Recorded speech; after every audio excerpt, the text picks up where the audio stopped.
Esse episódio do Agro e Prosa Podcast é um oferecimento da Grão Top. O tratamento ideal para o seu grão é com a Grão Top. A Grão Top trabalha com o controle de insetos em grãos e sementes armazenadas. A Grão Top, em parceria com a Ecopest Brasil, realiza os mais diversos tipos de serviços que o seu armazém ou fazenda necessita, como expurgo de grãos, profilaxia, limpeza e desinfecção de caixas d'água e manejo integrado de pragas sinantrópicas. Entre em contato com a Grão Top no site www.grãotop.com. Hoje eu vou conversar com Mirela Lisboa, que é gerente de inovação aberta da BASF para a América Latina. E o tema do nosso bate-papo será como a inovação aberta irá transformar o setor agrícola. Oi, Mirela, tudo bem com você? Oi, Divino, tudo bem contigo? Ótimo, seja muito bem-vinda para a gente falar de inovação aberta, que eu já estou doido para saber o que é. É isso aí, eu estou super feliz de estar aqui hoje contigo e podendo falar um pouco mais aí de inovação aberta, de como que isso se conecta com o meu dia a dia de trabalho, como que isso impacta o setor do agronegócio, vamos lá. O que é essa tal de inovação aberta? Então, acho legal a gente começar por aí, até porque a gente vai conseguir mostrar aqui para quem está nos ouvindo, nos assistindo, que nada mais é do que a capacidade e a prática que a gente deve levar do dia a dia para o nosso universo de trabalho, independente em qual indústria, tamanho de empresa ou setor a gente atua, que é nada mais do que estar atento, de fato, às mudanças que a sociedade e o mercado trazem no padrão de consumo. Então, imagina o nosso dia a dia aqui, né, como consumidores. A gente compra e consome produtos e serviços de todos os tipos. Cada vez mais a gente quer ter o quê? Conveniência, agilidade, melhor custo-benefício, um atendimento que de fato... Comodidade. Um atendimento que de fato reflita, né, o que a gente gosta de consumir, qual é o nosso perfil como consumidores, como pessoas, o dia a dia. E aí, obviamente, que as empresas de todos os segmentos buscam estar atentos a esse movimento, a essas transformações, para oferecer a melhor experiência possível para os seus clientes. E isso vai tanto de empresas que vendem produtos e serviços diretamente para o consumidor final, como para aquelas empresas que estão no início da cadeia vendendo matéria-prima para transformar os produtos. Porque cada vez mais, obviamente, todo mundo quer ter uma produção que tenha, né, um custo de produção mais enxuto, que seja mais ágil, para isso refletir no melhor preço do produto final e numa satisfação, que é a grande palavrinha também, do consumidor. E aí, isso tem tudo a ver com o quê? Está o tempo todo buscando inovar, buscando melhorar seus processos, buscando entender se é possível criar novos produtos, serviços, ou como que a gente pode vender esses produtos e serviços para novos clientes.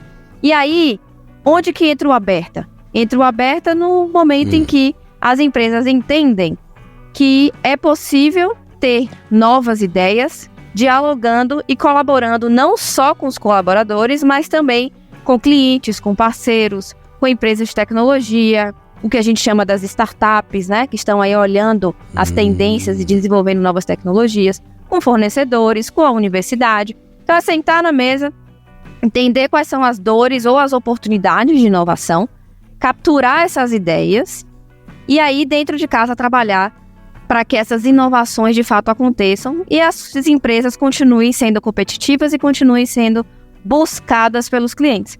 Então eu gosto de trazer esse cenário para falar de inovação aberta, porque no final do dia tem tudo a ver com essa prática de buscar o novo, de acompanhar as mudanças e de entender que é possível sim conversar com quem está dentro e com quem está fora da empresa para ter essas ideias e conseguir transformar essas ideias em resultados. Nada mais que isso.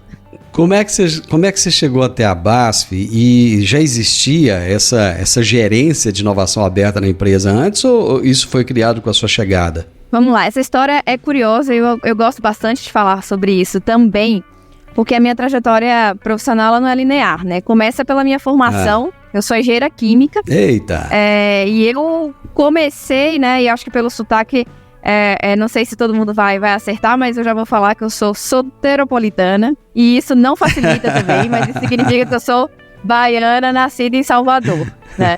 E eu fiz engenharia química lá em Salvador, na Universidade Federal da Bahia, e portanto, né, Salvador tem ali muito próximo o polo petroquímico de Camaçari, E comecei a estagiar em indústria química, mas em planta industrial mesmo, ali como engenheira, com capacete, bota, dentro da fábrica. Certo. Né?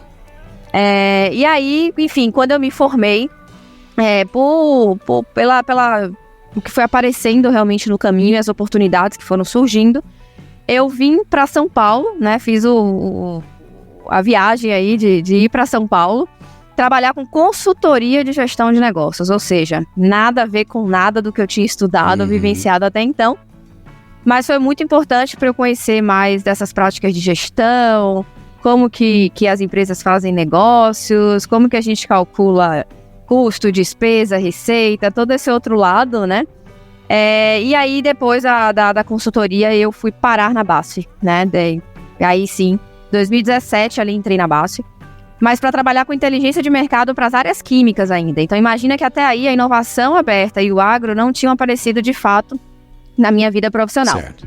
E aí, logo que eu entrei na BASF, logo depois surgiu o projeto para a América Latina, né? Pensar o que é essa inovação aberta e como que isso se adequaria dentro de um contexto de uma indústria química com mais de 150 anos de existência e de operação aqui no Brasil, e que, em sua maior parte, não vende produtos diretamente para o cliente final, né? Porque a BASF, tanto nas unidades químicas, como no setor do agro, está muito concentrada na produção de insumos, né? O agro tem também a parte de semente, de produtos digitais, mas principalmente nas áreas químicas, são insumos químicos que vão ser transformados em produtos finais por outras empresas.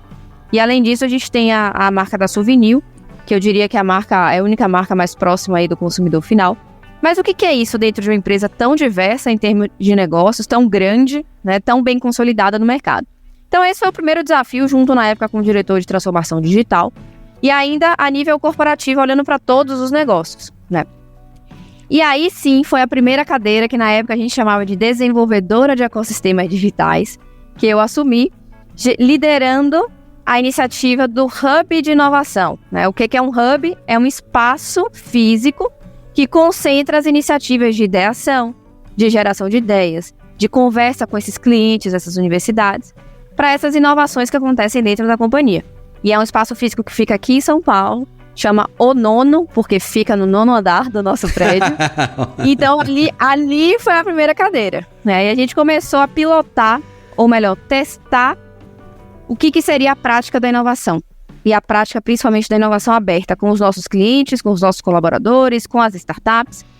E aí eu permaneci ao longo de 4 anos nessa posição, assumindo de fato a liderança para a América Latina da agenda de inovação aberta e sendo ali, digamos, o primeiro passo da corporação de quando ela se abriu para o mercado para praticar a inovação aberta. E à medida que as ideias iam surgindo, os negócios como agro, químico e Suvinil iam tomando partido, né, e se tornando líderes da implementação dessas inovações para ganhar profundidade na discussão de fato. E foi muito bom, foi uma experiência incrível, foi onde de fato eu me encontrei, né, e me apaixonei aí pelo setor e por esse contexto de inovação aberta, e aí foi até por isso que em 2021 surgiu a oportunidade para eu liderar o relacionamento com as grandes empresas dentro de um hub, um espaço de fomento ao empreendedorismo do Itaú. E eu saí da BASF e fui para o Cubo Itaú. Uhum. Algumas pessoas depois podem aí pesquisar, se não conhecem. É um hub de fomento ao empreendedorismo e tem 400 startups lá no Cubo. E aí, ao longo de 2 anos, eu me aprofundei bastante no relacionamento com os empreendedores para entender quais são as dificuldades dessas startups, onde que dói, onde que não dói, quais são os casos de sucesso que elas têm, né, com as grandes empresas na hora de fazer negócios. E lá entra, né, já tinha entrado em inovação aberta, e lá entra o contexto do agro na minha vida, digamos assim, porque eu liderei um hub de agro formado por 5 grandes empresas, com mais de 30 startups do setor. E aí o bom filho a casa torna, né? Tem um ditado que fala isso. É verdade. E esse ano eu retornei para a BASF, agora sim, para assumir a cadeira de inovação aberta, dentro da nossa plataforma de inovação, que essa cadeira ela já existia, né? Então acho que o agronegócio lá dentro da BASF, por sinal, sempre foi muito um motivo de inspiração, e muito dos movimentos que a gente tomou lá no Nono de Inovação Aberta foi inspirado nesse movimento que o agro lidera dentro do setor lá na BASF desde 2014, 2015. Então, eu vim com todo o gás aí para dar continuidade a agenda que já está muito bem implementada e, obviamente, voltando no início da nossa conversa, não deixar a coisa esfriar e entender que a gente tem que estar o tempo inteiro pensando nas novas ideias, nos novos projetos e no que a gente vai fazer de novo para acompanhar essas transformações.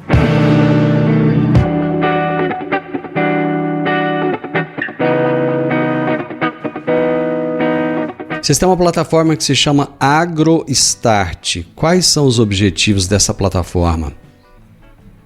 Muito bom. A plataforma AgroStart é, de fato, onde a gente concentra todas essas iniciativas de inovação aberta para o agro, como eu comentei agora anteriormente. Então, nada mais é do que um ecossistema, né, chamado AgroStart, em que a gente se posiciona como a porta de entrada para o diálogo, a conversa e o desenvolvimento de projetos com startups, outras indústrias líderes, acadêmicos e, na verdade, todas as pessoas do setor do agronegócio que entendem que existem transformações que são necessárias nessa indústria para que a gente consiga alimentar quase 9 bilhões de pessoas até 2050, né? Que esse é o grande desafio. E isso passa por uma cadeia mais eficiente, mais automatizada, obviamente mais responsável, ambientalmente e socialmente, e com o tamanho que a BASF tem, o conhecimento de mercado e o posicionamento de se relacionar com praticamente todos os atores, né, da cadeia do agronegócio, a gente se sente na responsabilidade de promover esse tipo de discussão, e onde isso acontece é no AgroStart. Então, o nosso time aqui, ele é responsável tanto por entender quais são as dores, as demandas, os desafios que as nossas áreas internas trazem, que trazem dos nossos clientes. Então, a gente trabalha muito em prol de ajudar os clientes a se transformarem digitalmente, a serem mais eficientes, mais responsáveis, como também, para a gente não ficar com a visão míope, né, de só trabalhar com o que está dentro de casa, a gente está muito presente no ecossistema externo, participando de eventos, junto dos outros espaços de inovação para conhecer as startups, para ver o que elas estão falando e desenvolvendo por aí, e trazer isso para dentro de casa, mostrar isso para os nossos times da BASF. E aí a gente começa a praticar a relação de inovação aberta, de conectar, por exemplo, que é o nosso grande foco, startups com os desafios de transformação digital que a BASF e os nossos clientes têm, obviamente sempre tendo ali na figura do produtor rural como o grande beneficiário no final do dia, porque é dali que está saindo todos os produtos que a gente movimenta dentro do mercado agro. Muito legal. E então, a gente tem o pilar de relacionamento com startups, a gente tem o pilar de intraempreendedorismo, porque naturalmente a gente acredita que os nossos times, né, a gente tem times de campo, a gente tem times de logística, times de atendimento ao cliente, eles sabem onde pega no dia a dia, né, onde que eles poderiam ter, por exemplo, atividades automatizadas ao invés de ter que fazer tudo na mão. E aí a gente traz essas ideias para dentro de um contexto de ideação, por isso que a gente chama de intraempreendedorismo, que é empreender dentro de uma organização como a BASF, e a gente ajuda essas pessoas a conseguirem desenvolver ideias e validarem se essas ideias de fato vão resolver os problemas dela. Legal. Né? E aí o terceiro pilar é o relacionamento com a comunidade, então é co-inovar, né, fazer inovação conjunta com outras empresas, clientes, fornecedoras e parceiras da BASF, porque muitas vezes um problema meu pode ser um problema do outro, então se a gente sentar junto, provavelmente a gente vai pensar melhor e resolver mais rápido. E aí, encontrar as boas oportunidades para trazer retorno também para a organização. Mês passado, você participou de um evento chamado World Agritech Summit, que é um evento internacional, né, com representantes de mais de 30 países e tal, e você apresentou esse AgroStart no espaço Sessão Inovadora. Como é que foi essa experiência sua e quais os frutos você espera colher dela? Foi muito bom o evento, assim, foi a primeira vez que eu participei, eu já ouvia falar do World Agritech Summit e foi a primeira edição que eu estive presente mesmo, né? E realmente, acho que começando dando um contexto do evento aqui, é um evento que reúne uma diversidade muito grande de empresas, investidores, startups, não só do Brasil, mas especialmente eu vi a presença de muitas startups e investidores da América Latina, né, de outros países da América Latina e do mundo todo, mas especialmente, a gente fala, né, hispanohablantes, são as pessoas que falam espanhol. Então é a oportunidade também de conseguir ter 2 dias de imersão em tudo que está sendo discutido de prioritário aí dentro do setor do agro. E aí, com relação ao AgroStart no evento, é até interessante falar, né, a gente já conversou, já conheceu, já se conectou com mais de 600 startups em toda a América Latina. E ao longo desses 5 anos de existência, na verdade, 7 anos de existência, né, do AgroStart, a gente já teve a oportunidade de acelerar o desenvolvimento de 21 startups. Outras 10 startups já mais maduras já firmaram parcerias, contratos mesmo com a BASF.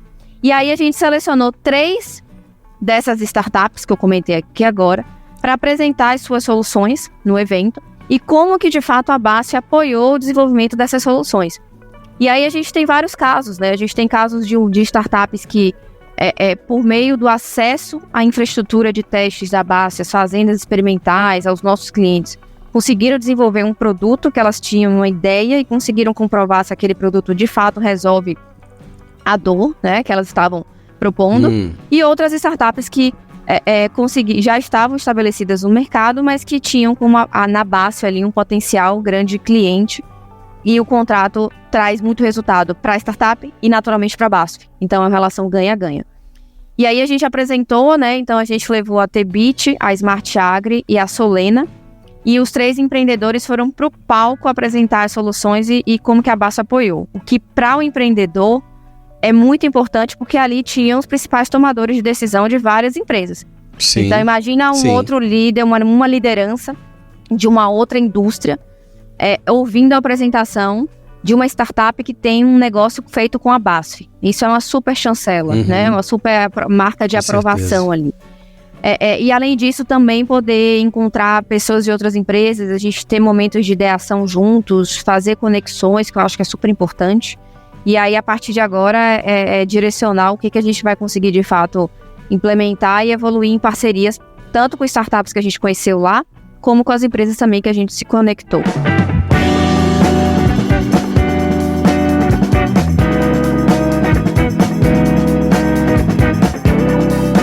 Mirela, a palavra sustentabilidade hoje é a palavra da hora, é a palavra do momento, né? Como é que a BASF, do seu ponto de vista, está contribuindo para a agricultura sustentável por meio dessa sua divisão de soluções para a agricultura?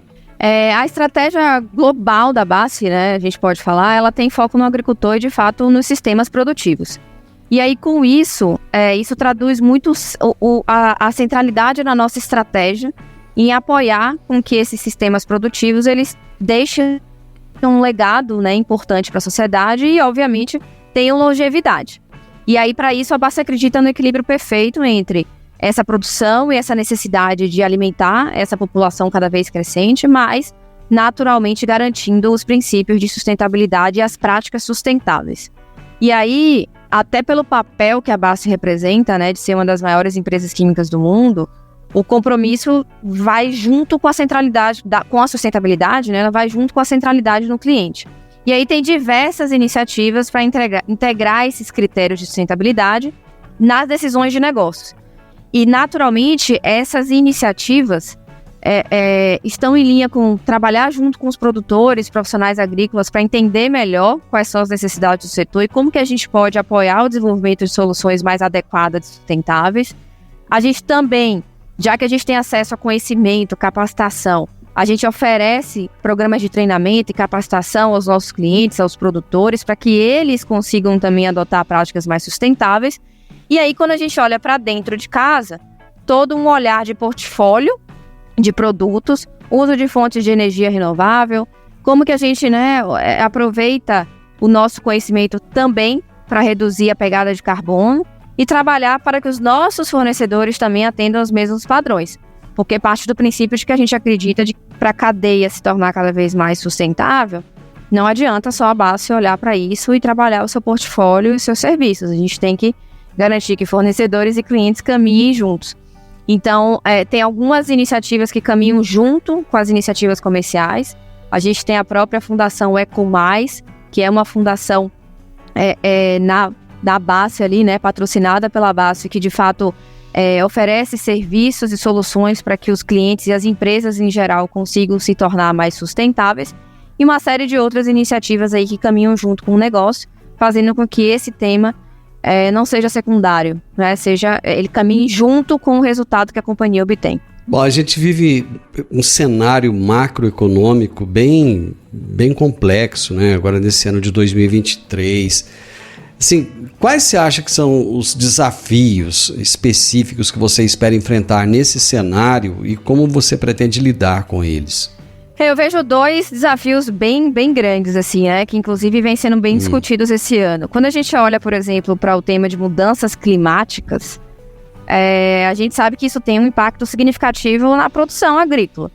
E, sim, né, isso é óbvio, né? E quando a gente vê fenômenos extremos acontecendo, vamos olhar aqui a nível de região, né? Secas, inundações, tempestades, e que fenômenos esses que estão cada vez mais ocorrendo fora de época, ou que a gente está tendo que aprender quais são os dados que levam esses fenômenos a acontecerem, porque não estão refletindo mais a linha lógica, né, da natureza anos passados.